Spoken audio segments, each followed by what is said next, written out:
Hello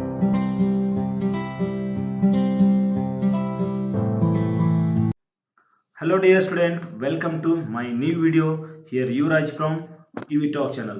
Dear student, ಇವತ್ತು ನಾನು ಈ ವಿಡಿಯೋ ಮುಖಾಂತರ ನಿಮಗೆ SSLC English medium social science ನ ಸೋಷಿಯಲ್ ಸ್ಟಾರ್ಟಿಫಿಕೇಶನ್ ಲೆಸನ್ ಕ್ವಶನ್ಸ್ ಡಿಸ್ಕಸ್ ಮಾಡ್ತಾ ಇದ್ದೀನಿ. ಸೊ ಆಲ್ರೆಡಿ ನಾನು ಈ EV Talk ಚಾನಲ್ ಅಲ್ಲಿ ಮೋರ್ ದೆನ್ 210 ಪ್ಲಸ್ ವಿಡಿಯೋನ ಅಪ್ಲೋಡ್ ಮಾಡಿದ್ದೀನಿ. ಸೊ ಅದು ಸೋಷಿಯಲ್ ಸೈನ್ಸ್ ಕ್ವಶನ್ಸ್ ಡಿಸ್ಕಷನ್ ಇರಬಹುದು, ಜೊತೆಗೆ ಇಂಗ್ಲಿಷ್ ಗ್ರಾಮರ್ ಇರಬಹುದು, ಹಾಗೆ ಸ್ಪೋಕನ್ ಇಂಗ್ಲಿಷ್ ಸಂಬಂಧಪಟ್ಟಾಗಿ ಸಾಕಷ್ಟು ವಿಡಿಯೋಗಳನ್ನು ಅಪ್ಲೋಡ್ ಮಾಡಿದ್ದೀನಿ. ಸೊ ಅವೆಲ್ಲ ವಿಡಿಯೋನ ಕೂಡ ನೀವು ನೋಡಬಹುದು ನನ್ನ EV Talk ಚಾನಲ್ ಅನ್ನ ಸಬ್ಸ್ಕ್ರೈಬ್ ಆಗೋ ಮುಖಾಂತರ.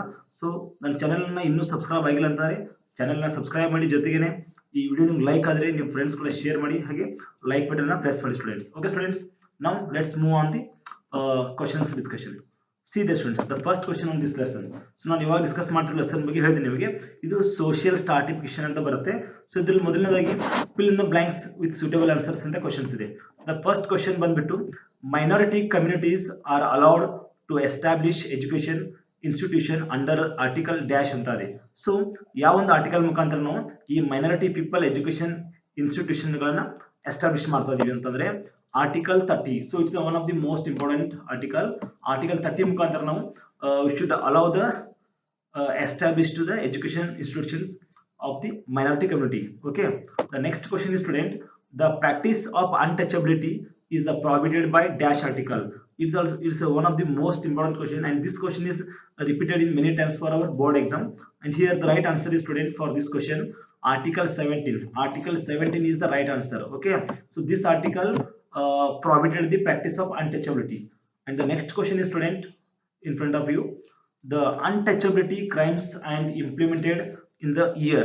Okay, the untouchability crimes act, it is implemented in the year 1955. So the untouchability offense act ಅಂತ ಕೂಡ ಕರಿತೀವಿ ನಾವು.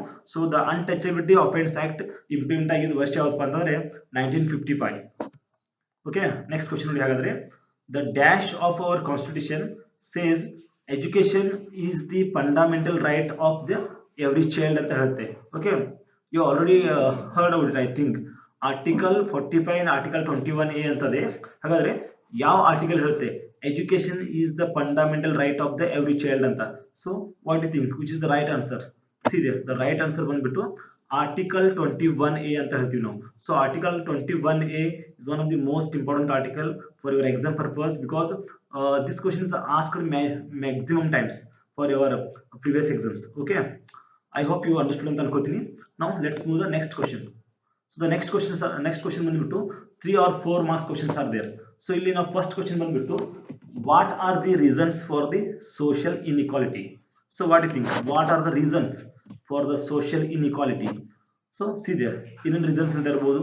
The first reason ಬಂದ್ಬಿಟ್ಟು denial of public health system. Okay, next to denial of public education, and third is denial of social security, and next ಬಂದ್ಬಿಟ್ಟು, student, income and sex based discrimination. Next point ಬಂದ್ಬಿಟ್ಟು lack of job opportunities. Okay, and next point, unequal distribution of the income. Okay, these are the points, or these are the reasons for the social inequality. Denial of public health system ಇರಬಹುದು, denial of public education ಇರಬಹುದು, denial of social security ಇರಬಹುದು, or discrimination in the name of the income or sex based discrimination ಇರಬಹುದು, ಜೊತೆಗೆ lack of job opportunities ಇರಬಹುದು, and unequal distribution of the income. So these are the reasons for the social inequality ಅಂತ ಹೇಳ್ಬೋದು. Okay, okay, now let's move the next question. Next question ಬಂದ್ಬಿಟ್ಟು, how does gender discrimination take place ಅಂತ ಇದೆ. So ಹಾಗಾದ್ರೆ gender discrimination ಹೇಗೆ ಇರುತ್ತೆ ಅಥವಾ ಯಾವ ರೀತಿ ಅದು ತನ್ನ ತೋರಿಸ್ಕೊಡುತ್ತೆ ಅಂತ ಕೇಳಿದಾಗ ನಾವು ಕ್ವಶನ್ ಅನ್ನ see there. Okay, the social perspective regarding women. Okay, women's ಬಗ್ಗೆ ನಮ್ದು ಸೋಷಿಯಲ್ ಪರ್ಸ್ಪೆಕ್ಟಿವ್ ತುಂಬಾ ಡಿಫ್ರೆಂಟ್ ಆಗಿದೆ. ಸೊ ಇದು ಕೂಡ ತೋರಿಸ್ಕೊಡುತ್ತೆ ಜೆಂಡರ್ ಡಿಸ್ಕ್ರಿಮಿನೇಷನ್. ನೆಕ್ಸ್ಟ್ ಬಂದ್ಬಿಟ್ಟು denial of the education to women. Okay, for ವುಮೆನ್ಗೆ ಸಾಕಷ್ಟು ಎಜುಕೇಶನ್ ಮಿಸ್ ಆಗ್ತದೆ. ಸೊ ಅದು ಕೂಡ ತೋರಿಸ್ಕೊಡುತ್ತೆ ಅಬೌಟ್ ಜೆಂಡರ್ ಡಿಸ್ಕ್ರಿಮಿನೇಷನ್ ಬಗ್ಗೆ ನಮಗೆ. ಆಮೇಲೆ denial of the property right to women. So in our country, in our society, the women's don't have the property rights ಅಂತ ಹೇಳ್ಬೋದು. ನೆಕ್ಸ್ಟ್ ಬಂದ್ಬಿಟ್ಟು denial of political rights to women ಅಂತ ಹೇಳ್ಬೋದು. Next point ಬಂದ್ಬಿಟ್ಟು denial of freedom to women ಅಂತ ಇದೆ. Next point ಬಂದ್ಬಿಟ್ಟು, students, lack of health facilities to women. So these points told us so how the gender discrimination takes place ಅಂತ ಹೇಳ್ಬೋದು ನಾವು. Okay, now let's move the next question. The third question, what are the features of social stratification? So it is one of the most important question. What are the features of the social stratification? The first point ಬಂದ್ಬಿಟ್ಟು student, first features ಬಂದ್ಬಿಟ್ಟು it is the social in nature. Okay, it is the social in nature. Second is it is universal, and it means it is universal means it is everywhere, it's not only in our country, it's everywhere is there. And third point is it is the ancient. Okay, social stratification is not the today's matter, so it came from the very ancient time, and it is the gift from the ancient people anta helbodu ನಾವು ನಮಗೆ ಇವಾಗ. And the fourth point is it exists in a different ways. Okay, social stratification exists in a different ways, in a different form, in a different countries. Okay, if you go to Rome, if you go to South Africa, there you found the different type of problems or stratification, and here in our country we found the different type of stratification ಅಂತ ಹೇಳ್ಬೋದು. Next point ಬಂದ್ಬಿಟ್ಟು it is based on the gender income ಅಂತ ಹೇಳ್ಬೋದು. ಹಾಗೆ ಈ social stratification ಬಂದ್ಬಿಟ್ಟು it's based on gender and income, it's not based on the physical ಅಥವಾ ವ್ಯಕ್ತಿ ಫಿಸಿಕ್ ಇರ್ಬೋದು ಅಥವಾ ವ್ಯಕ್ತಿದು ಹೈಟು ಕಲರು ಅದ್ರ ಮೇಲೆಲ್ಲ. ಸೊ ಇಲ್ಲಿ ಇದು ಜೆಂಡರ್ ಮೇಲೆ ನಾವು ಡಿಸ್ಕ್ರಿಮಿನೇಷನ್ ಮಾಡ್ತಾ ಹೋಗ್ತೀವಿ, ಜೊತೆಗೆ ಇನ್ಕಮ್ ಮೇಲೆ ಇರ್ಬೋದು, ಸ್ಟೇಟಸ್ ಮೇಲೆ ಡಿಸ್ಕ್ರಿಮಿನೇಷನ್ ಮಾಡ್ತಾ ಹೋಗ್ತೀವಿ students. And next is it is brings inequality ಅಂತ ಹೇಳ್ಬೋದು. ಸೊ ಈ ಸೋಷಿಯಲ್ ಸ್ಟ್ರಾಟಿಫಿಕೇಶನ್ ಇನ್ನೊಂದು ಫೀಚರ್ಸ್ ಏನಪ್ಪಾ ಅಂತಾರೆ, it brings the inequality. So ನಮ್ಮ ಸೊಸೈಟಿಲಿ ಇನ್ಇಕ್ವಾಲಿಟಿನ ತರುತ್ತೆ. So these are the features of the social stratification ಅಂತ ಹೇಳ್ಬೋದು. ಹಾಗೆ ನಾವು let's move the next question. The fourth question is what are the problems of untouchability or how is untouchability social evil discuss ಅಂತ ಹೇಳ್ತಾ ಇದ್ದಾರೆ. So ಅನ್ಟಚಬಿಲಿಟಿದು ಏನೇನು problems ಅಂತ ಕೇಳ್ತಾರೆ, ಅಥವಾ how is untouchability social evil ಅಂತಾನು ಕೇಳಬಹುದು. ಓಕೆ, ಇದು ಎರಡು ಕ್ವಶನ್ ಕೇಳಿದ್ರು ಕೂಡ ನೀವು ಸೇಮ್ ಒಂದೇ ಆನ್ಸರ್ ಬರೀಬೇಕು. ಸೊ ಆನ್ಸರ್ ಬಂದ್ಬಿಟ್ಟು ಈ ತರ ಬರೀಬಹುದು. ಯಾವ ರೀತಿ, it is the lowest position in the social strata. So ಇಲ್ಲಿ ಅನ್ಟಚಬಲ್ ಪೀಪಲ್ ಅನ್ನ ಬಹಳ ಲೋವೆಸ್ಟ್ ಪೊಸಿಷನ್ ಅಲ್ಲಿ ಟ್ರೀಟ್ ಮಾಡ್ತಿರ್ತಾರೆ ಸೊಸೈಟಿಯಲ್ಲಿ.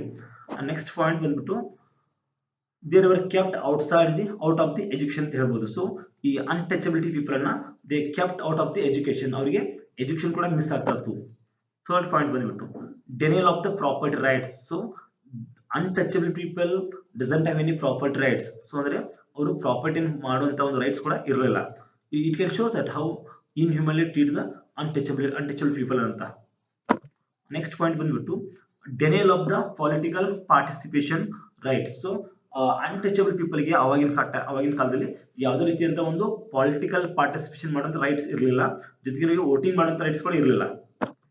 ನೆಕ್ಸ್ಟ್ ಪಾಯಿಂಟ್ ಬಂದ್ಬಿಟ್ಟು denial economic opportunities. So okay, they doesn't have the economic opportunities in that time, and it is also shows that how untouchability is the social level ಅಂತ ತೋರಿಸ್ಕೊಡುತ್ತೆ ನಮಗೆ.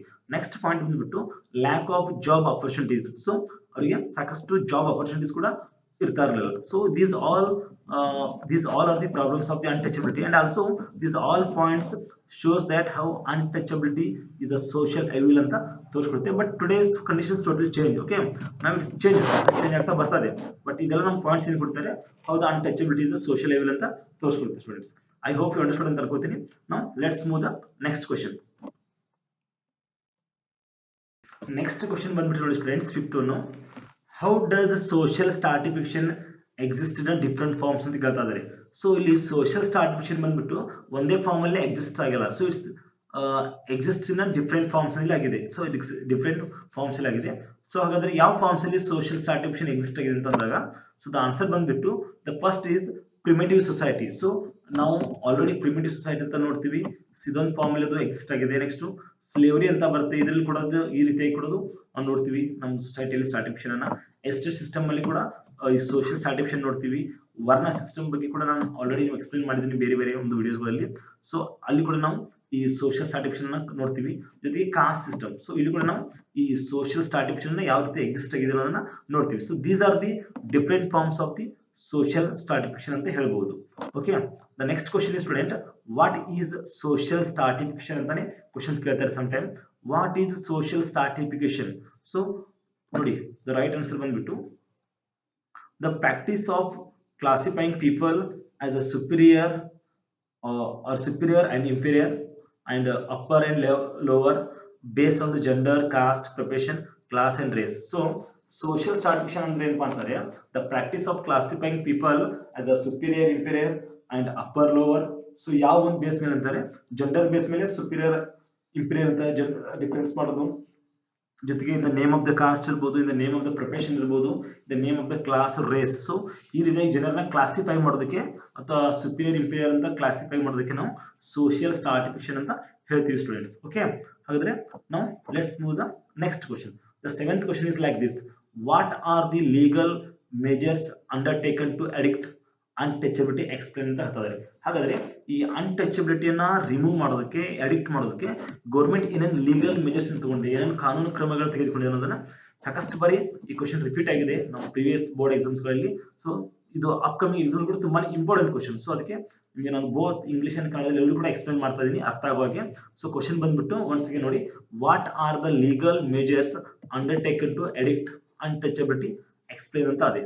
So ಹಾಗಾದ್ರೆ ಯಾವ್ಯಾವ ಕ್ರಮಗಳನ್ನು ಕೈಗೊಂಡಿದ್ದು ಗೌರ್ಮೆಂಟ್ ನೋಡಿ. The first point is section 17 of the constitution prohibited the practice of untouchability. So article 17 is one of the most important article, I told you many times. So because this article prohibited the practice of untouchability.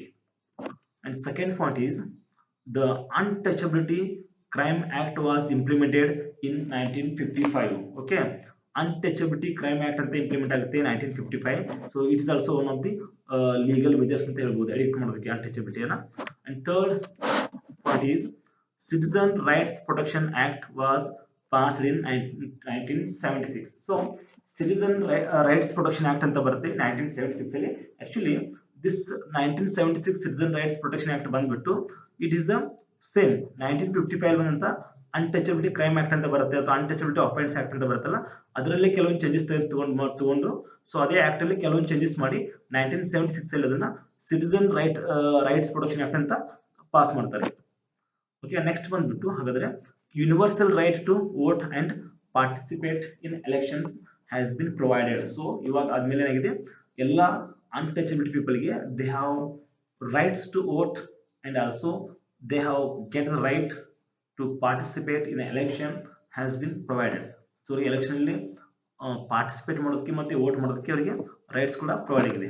Next question ಬಂದ್ಬಿಟ್ಟು special reservation in education, political, economic and employment opportunities. So ಅವ್ರಿಗೆ ಈಗಾಗಲೇ special reservation ಕೂಡ ಕೊಟ್ಟಿದ್ದಾರೆ. Education ಅಲ್ಲಿ ಇರ್ಬೋದು, political ಅಲ್ಲಿ ಇರ್ಬೋದು, economic ಇರ್ಬೋದು, ಎಂಪ್ಲಾಯ್ಮೆಂಟ್ ಆಪರ್ಚುನಿಟೀಸ್ ಅಲ್ಲಿ ಸಾಕಷ್ಟು ರಿಸರ್ವೇಶನ್ ಕೊಟ್ಟಿದ್ದಾರೆ ಅವರಿಗೆ, ಆಮೇಲೆ ಸಾಕಷ್ಟು ಆಪರ್ಚುನಿಟೀಸ್ ಕೂಡ ಕೊಟ್ಟಿದ್ದಾರೆ. So these points tell us that how the government take the measures to addict the untouchability ಅಂತ ಹೇಳ್ಬೋದು. ಸೊ ಇನ್ನೊಂದು ಪಾಯಿಂಟ್ ಇದೆ ನೋಡಿ, ಎಫ್ ಬಂದ್ಬಿಟ್ಟು ಅಂತ, ಇದು 6th point. The act of 1989 permits special responsibilities to the state government with regarding addiction untouchability. So 1989 ಒಂದು act ಬರುತ್ತೆ. ಸೊ ಇದೇನು ಪರ್ಮಿಟ್ ಮಾಡ್ತಾರೆ, special responsibility to the state government with regarding addiction of untouchability ಅಂತ ಹೇಳ್ಬೋದು. So these are the measures government has taken to addict the untouchability ಅಂತ ಹೇಳ್ಬೋದು. Okay, I hope you understand ಅಂತ ಅನ್ಕೋತೀನಿ students.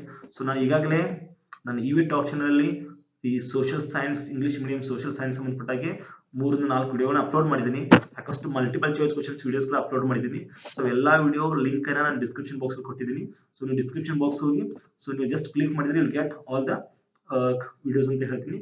ಜೊತೆಗೇನೆ still if you are not subscribe my channel, please subscribe my UV Talk channel, because in future also I have planned to upload maximum video about the social science ಇರಬಹುದು, English grammar ಇರಬಹುದು, ಜೊತೆಗೆ spoken English ಕೂಡ ಅದು ಕೂಡ upload ಮಾಡ್ತಾ ಇದೀನಿ. So ನೀವು ಅದು ಕೂಡ ನೋಡಬಹುದು. ಜೊತೆಗೆ you can also follow me on the Facebook, Insta and Twitter. ಜೊತೆಗೆ ಜಸ್ಟ್ ಯೂಟ್ಯೂಬ್ ಅಲ್ಲಿ ಹೋಗಿ EV Talk ಗ್ರಾಮರ್ ಅಂತ ಟೈಪ್ ಮಾಡಿದ್ರೆ so will get more than 215+ videos ಸಿಗುತ್ತೆ ನಿಮಗೆ. ಸಾಕಷ್ಟು ಇಂಪಾರ್ಟೆಂಟ್ ವಿಡಿಯೋಸ್ ಇದೆ, specially for the SSLC student ಗೆ. Okay friends, and also have the WhatsApp group is there, you can also join there. And also I have given my Telegram group link in my description box. You should go and join the Telegram link, because ನೀವು Telegram group ಅಲ್ಲಿ join ಆದ್ಮೇಲೆ ನಿಮ್ಗೆ direct ಆಗಿ ಹೊಸ videos link share ಆಗುತ್ತೆ. And ಜೊತೆಗೇನೆ ನಿಮ್ಗೆ ಏನೇನು ಡೌಟ್ಸ್ ಕೂಡ ನೀವು ಕಮೆಂಟ್ ಮುಖಾಂತರ ಕಮೆಂಟ್ ಅಲ್ಲಿ ಕೂಡ ಕೇಳಬಹುದು. ಜೊತೆಗೆ if you are in our group, ನಮ್ಮ ಗ್ರೂಪ್ ಅಲ್ಲಿ ಏನಾದರೂ ಇದ್ದಿದ್ರೆ ನಮ್ಮ ಗ್ರೂಪ್ ಅಲ್ಲಿ ಕೂಡ ನೀವು ಡೈರೆಕ್ಟ್ ಕ್ವೆಶ್ಚನ್ಸ್ ಅನ್ನು ಕೇಳಬಹುದು. So thank you so much for watching my video.